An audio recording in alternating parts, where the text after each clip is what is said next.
حضرت کے بیان سے قبل صرف 1 منٹ کے لیے ہمارا کورس کا اسٹوڈنٹ امتیاز احمد آئے گا، صرف 1 منٹ کے لیے اپنی گفتگو کرے گا، پھر انشاءاللہ بلا تاخیر حضرت اقدس مفتی عبدالشکور رضوی صاحب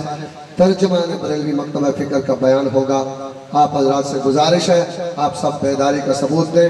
اور حضرات کے بیانات کو دل جمی کے ساتھ سماعت فرمائیں۔ نحمده ونصلي على رسوله الكريم اما بعد فاعوذ بالله من الشيطان الرجيم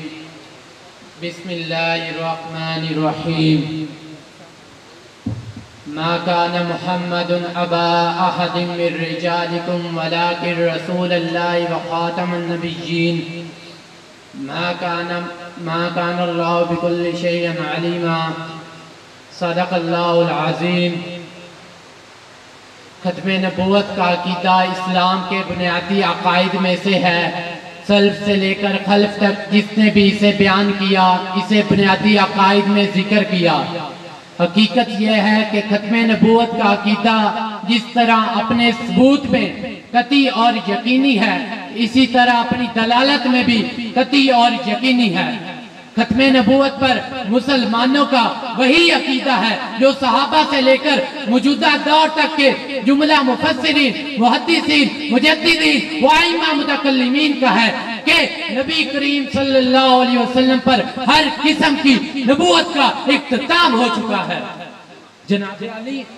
سورہ احزاب کی آیت نمبر 40 کی تفسیر کرتے ہوئے مفتی اعظم پاکستان مفتی محمد شفیع رحمت اللہ علیہ تفسیر معارف القرآن جلد 7 صفحہ 263 پہ لکھتے ہیں کہ اوپر حضرت صلی اللہ علیہ وسلم کا ذکر بصفت رسول آیا ہے، اس لیے بظاہر مناسب تھا کہ آگے بھی خاتم الرسل یا خاتم المرسلین کا لفظ استعمال کیا جاتا، مگر قرآن میں اس کی بجائے خاتم النبیین کا لفظ استعمال کیا گیا، جس سے ثابت ہوتا ہے کہ اللہ تعالیٰ کے نزدیک نبوت کی جتنی بھی قسمیں ہو سکتی تھی وہ سب آپ صلی اللہ علیہ وسلم پر ختم ہوگی اور ان کے بعد کوئی نبی مبعوث نہیں ہوگا۔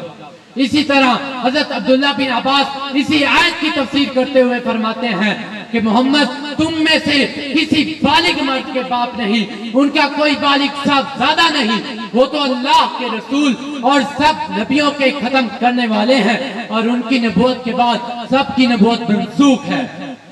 اسی طرح علامہ ابن کثیر، کون ابن کثیر؟ جنہیں مرزا قادیانی نے اصل مصطفیٰ میں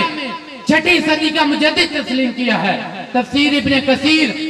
جلد 4 صفحہ 293 پہ لکھتے ہیں کہ آپ صلی اللہ علیہ وسلم خاتم النبیین ہیں، آپ کے بعد آپ کا کوئی مرد بیٹا نہیں جو منصب نبوت پر فائز ہو، اللہ جانتا ہے کہ آپ کے بعد کوئی نبی نہ ہوگا، جبکہ حضرت عیسیٰ علیہ السلام دوبارہ نازل ہوں گے تو وہ حضور صلی اللہ علیہ وسلم کی شریعت کے مطیع اور پیروکار ہوں گے۔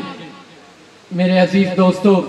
قرآن و حدیث مفسرین اور محدثین کے مستند حوالوں سے یہ ثابت ہوتا ہے کہ حضور صلی اللہ علیہ وسلم سلسلہ انبیاء کے آخری فرد ہیں۔ آپ کے بعد تا قیامت کوئی نبی نہیں آ سکتا۔